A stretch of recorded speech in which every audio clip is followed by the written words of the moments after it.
Superhero movies are without a doubt the most popular thing in Hollywood today, and that's not something that's happened overnight. They've existed for decades, but have only reached their current levels of popularity in this new millennium. In this documentary, we'll take a look at the path superhero movies have taken to reach their current state.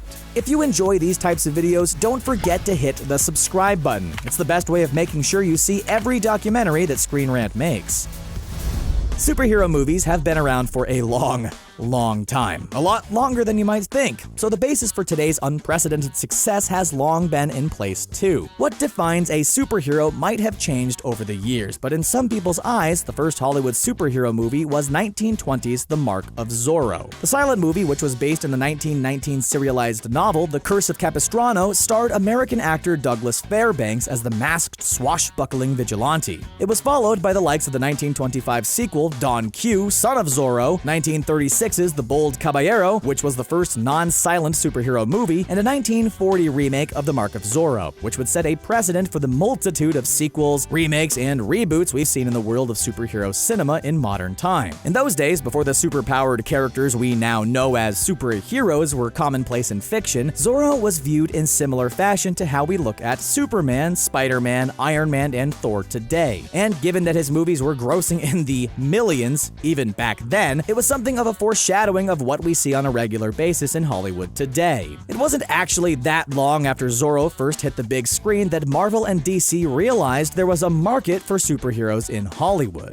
In 1944, Marvel, or Timely Comics as they were known back then, released a 15-chapter black and white serial movie loosely based on Captain America, who at that point had only existed in print for 3 years. While Captain America was an incredibly popular character at the time, his popularity, and indeed the popularity of superheroes in general, temporarily waned following World War II. But in 1951, DC Comics produced a theatrically released pilot for their Adventures of Superman TV series called Superman and the Mole Men, and superhero cinema hasn't really come to a halt at any point since then. Granted, the rate of production has never been anywhere near as prolific as it is now, but from the 1950s onward, we've seen at least one superhero movie in every single decade. There were, of course, more old-fashioned superhero-type movies still to come, with releases such as more Zorro movies and some Lone Ranger offerings still proving to be popular after that. But Marvel, DC, and other superhero movie releases in the mold of the ones we enjoy so much today have been fairly regular occurrences ever since. 1954 saw the release of the 18-minute short Stamp Day for Superman, the second Superman movie starring George Reeves. And 1966 saw a cinematic spin-off of the Adam West Batman TV series. The 1970s saw, amongst other examples, another Zorro remake, the first blaxploitation superhero movie in 1977's A Bar, the first Black Superman, and most notably, the first superhero movie that felt similar in scale to the ones we see today, both in terms of budget and plot, in the form of 1978's Superman. It set the precedent for every superhero movie that came after it, and spawned no less than 3 sequels: 1980 Superman 2, 1983 Superman 3, and 1987's A Quest for Peace, as well as a spin-off in the form of 1984's Supergirl, which started the idea of superhero cinematic universes, even if it was absolutely terrible.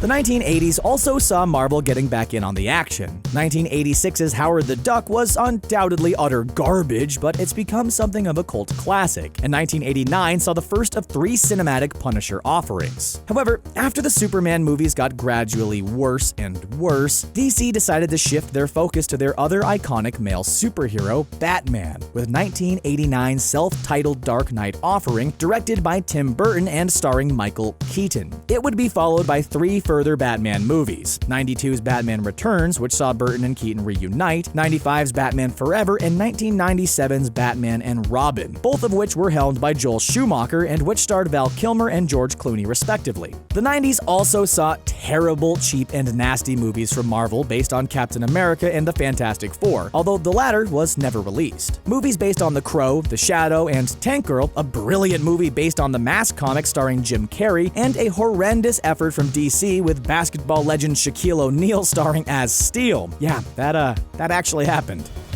It was the late 90s and early 2000s, however, when the rise of comic book movie popularity began, triggering the perpetual increase that has occurred since. In 1996, Marvel was on the verge of bankruptcy, but were bought out by Toy Biz, with Avi Arad, Bill Jemas, Bob Harris, and Isaac Perlmutter overseeing the various areas of the new company. However, they were forced to sell the rights to several of Marvel's most popular characters to different movie studios. And with Marvel Enterprises assisting with production, the likes of 1998's Blade, 2000's X-Men, and 2002's Spider-Man were made by New Line Cinema, Fox, and Sony respectively. All of those movies were massively successful and spawned several sequels, but having sold the rights to the characters in question, Marvel was only getting a tiny percentage of the millions of dollars they were bringing in at the global box office. In the 2000s, superhero movies began to take over. The ongoing X-Men, Blade, and Spider-Man movies were joined by 2003's Daredevil and Hulk, 2004's Catwoman, The Punisher and Hellboy, 2005's Elektra, Fantastic Four, Constantine, and V for Vendetta, 2006's Superman Returns, 2007's Ghost Rider, and 2009's Watchmen, to name but a few. There were also a number of more offbeat offerings, like 2006's My Super Ex-Girlfriend and 2008's Hancock, as well as family-friendly superhero movies like 2004's The Incredibles, 2005's The Adventures of Shark Boy and Lava Girl in 3D, and 2006's Zoom. In fact, movies in the genre were becoming so prominent that there was even a spoof superhero movie in the form of 2008's aptly named Superhero Movie. If truth be told, it was one of the worst movies ever made, but for something to be spoofed in the first place, it simply has to be incredibly popular. By far most prominently in that decade, however, were the first movies in both Christopher Nolan's Dark Knight trilogy and, of course, Marvel Studios' formation of the Marvel Cinematic Universe. 2005's Batman Begins and 2008's The Dark Knight proved that superhero movies could be fantastic movies, period. They were both outstanding, gripping dramas, and of course, Heath Ledger posthumously won the Academy Award for Best Supporting Actor for his role as the Joker in the latter, which showed that critics were really starting to take the genre seriously. 2008's Iron Man kicked off the new Marvel Studios venture with great success, so much so that it offset the underwhelming Incredible Hulk movie that same year, and still resulted in the MCU becoming the franchise it is today. Disney purchased Marvel Studios at the end of 2009 and turned it into a subsidiary of the media giant, ensuring great things were coming for the company. The 2010s were when things really started to get absolutely crazy on the superhero movie front, however. Of course, there have been duds like 2010's Jonah Hex and 2011's Green Lantern, and new Spider-Man and Fantastic Four franchises have come and gone without really having much of an impact. But the Dark Knight trilogy came to an epic climax with The Dark Knight Rises. The MCU roared on under Disney's ownership to the point that Marvel Studios are now busting out 3 movies a year. The X-Men franchise continued to thrive, and DC started its own cinematic universe with Warner Bros. Pictures handling distribution duties, admittedly with extremely mixed reviews. And that's where we are now. Basking in the aftermath of the epic Avengers Infinity War, still singing the praises of a plethora of extremely varied movies like Deadpool, Logan, Wonder Woman, Thor Ragnarok, and Black Panther, snarling in frustration at Batman v Superman Dawn of Justice and Justice League, and eagerly awaiting the likes of Aquaman, Shazam, Captain Marvel, the 4th Avengers movie, Dark Phoenix, Spider-Man Far From Home, and The New Mutants. As things stand, the 2 highest grossing movies of this year are Avengers Infinity War and Black Panther, which have collectively grossed almost $3.5 billion worldwide. The top 10 of 2018 also include The Incredibles 2, Deadpool 2, and Ant-Man and the Wasp, and previous years have painted a similar picture. In 2017, Spider-Man Homecoming, Guardians of the Galaxy Volume 2, Thor Ragnarok, and Wonder Woman were all in the top 10 highest grossing movies of the year. 2016's list was topped by Captain America Civil War, with Batman v Superman, Deadpool, and Suicide Squad all making the top 10. Avengers Age of Ultron made 2015's top 10. Guardians of the Galaxy, X-Men Days of Future Past, Captain America, The Winter Soldier, and The Amazing Spider-Man 2 made 2014's. Iron Man 3, Man of Steel, and Thor The Dark World made 2013's, and 2012's list was topped by The Avengers and joined by The Dark Knight Rises and The Amazing Spider-Man in the top 10. You get the drift on that front anyway. Since 2008, Marvel movies alone have grossed more than $17 billion worldwide, which is around 14% of the total box office takings of every movie release released on this planet in that time. In terms of the all-time list, 9 of the top 50 highest-grossing movies are superhero offerings, those being Avengers Infinity War, The Avengers, Avengers Age of Ultron, and Black Panther, all of which are in the top 10. The Incredibles 2, Iron Man 3, Captain America Civil War, The Dark Knight Rises, and The Dark Knight, and you have to imagine that number will increase rapidly in the coming years, given the superhero movies we know are on the way. So, what are the factors that have resulted in superhero movies becoming more common, more varied, and more popular than any other genre? Why is it that Hollywood is saturated with them? Why is every highest-grossing list dominated by them? And why is it that any releases in the genre, even the critically panned ones, are pretty much guaranteed to make good money?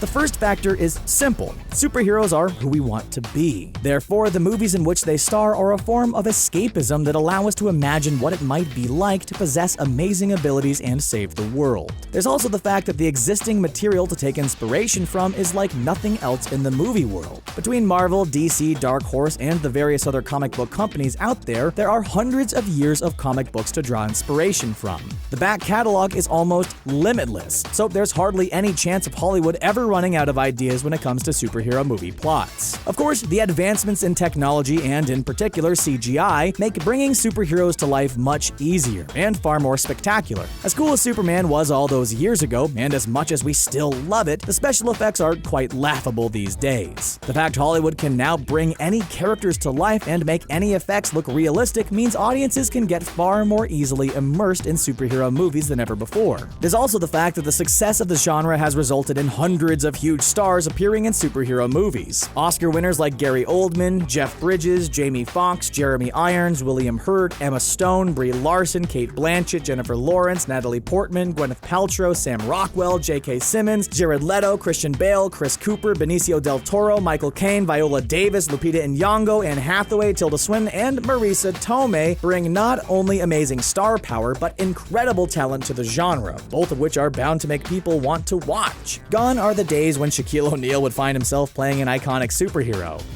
Perhaps most importantly, however, is the fact that superhero movies offer a little bit of something for everyone. Adults can revel in Deadpool and his pals dropping C-bombs and enjoy Night Owl and Silk Spectre romping to the sound of Leonard Cohen's Hallelujah. And kids can laugh at Spider-Man's witty one-liners and comment on how cute Rocket Raccoon is. That's putting it all very simply, though. The fact is, superhero movies cover pretty much every genre, from comedy to horror and everything in between. If an apocalyptic event was to mysteriously wipe out all evidence of every movie ever made, apart from superhero movies, there'd still be hints of every other genre left. If you want a good laugh, watch The Mask or Deadpool. If you want horror, blood, and gore, watch the Blade trilogy. If you want a fantastic espionage thriller, watch Captain America: The Winter Soldier. If you want to keep the kids happy, spend the afternoon watching the 2 Incredibles movies. And if you want to watch a hero's journey followed by a crime movie followed by a war movie, watch the Dark Knight trilogy. Superhero movies are that versatile. Oh, and alternatively, if you want to watch a steaming pile of crap, watch Howard the Duck or Steel. See? Something for everybody. On that note, what is it that makes a good superhero movie? For starters, the people behind the movies have to at least somewhat respect the source material when they're making movies about comic book characters. While it's obvious that not everything in comic books will translate well to the big screen, some costumes would look ridiculous in live action, for example. Completely ignoring the source material and totally changing a character or concept will invariably annoy fans. The most highly criticized characters in comic book movie history are the ones that have broken this rule, like Halle Berry's Catwoman, the Vinnie Jones version of Juggernaut, that awful Frankenstein version of Deadpool, Cloud Galactus, and Iron Man 3's Mandarin. It's also extremely important that the right stars are cast to play the right characters. It's all well and good bringing in big names to boost a superhero movie's profile, but if they aren't suited to a role, it isn't gonna work. Comic book fans are very aware of their favorite characters' personalities, and take it very badly if an actor deemed unsuitable is picked up to play them. While movie fans everywhere would be thrilled to see Tom Hanks cast as Norman Osborn, there's not a human being alive today who wouldn't be furious if Rob Schneider was cast as Darkseid, although that'd be pretty awesome. Ryan Reynolds is a great example of how superhero casting can go both horrendously wrong and beautifully right, as both Hannibal King in 2004's Blade Trinity and Hal Jordan in 2011's Green Lantern, he was terribly miscast, and fans reacted accordingly. But as Deadpool in the Merc with a Mouth 2 movies, he couldn't be more perfect. A focus on characters is obviously extremely important too. Good, developed characters make movies in any genre, and helping audiences to get to know them makes a movie experience better. One thing you'll notice in the Marvel Cinematic Universe is that the movies rarely refer to Captain America or Iron Man. It's nearly always Steve Rogers or Tony Stark, and that's because they're people as well as icons. It's important to remember that, even in the case of huge all-out action scenes. On a related note, there should also be no branding or fetishizing any aspects of the comics or another. That's not what movies should be about. Concentrating on characters first and foremost is what's most important. Superhero movies should be stories, not commercials. The villain is also a decisive element in a successful superhero movie. Often in the past, the villain has been shamefully ignored, and the movie has suffered as a result. Take Malekith in Thor: The Dark World, or Ivan Vanko in Iron Man 2, for example. Christopher Eccleston and Mickey Rourke were wasted. Villains should be explored and developed, and where possible, even somewhat likable or flirting with heroism, as Tom Hiddleston's Loki and Josh Brolin's Thanos have proved. Humor is also key in superhero movies, in the sense that the often ludicrous nature of the genre means it shouldn't take itself too seriously, but laughs should be situation or reaction based. Humor shouldn't be shoehorned into a superhero movie just for the sake of it. When the stakes are high, fans don't always want to be thinking about how clever or witty the observations of a character or the people making the movie are. They want to be thinking about the plot and what's actually happening on screen. Simplicity is also critical. While comic book fans are familiar with concepts like telepathy, infinity stones, time travel, and cosmic entities, movie fans aren't necessarily so clued up. It's essential to make plots and plot elements as simplistic as possible. Otherwise, superhero movies can come across as complete nonsense to casual moviegoers. Whether that means reducing the number of characters, toning things down from the comics, or otherwise, it's important.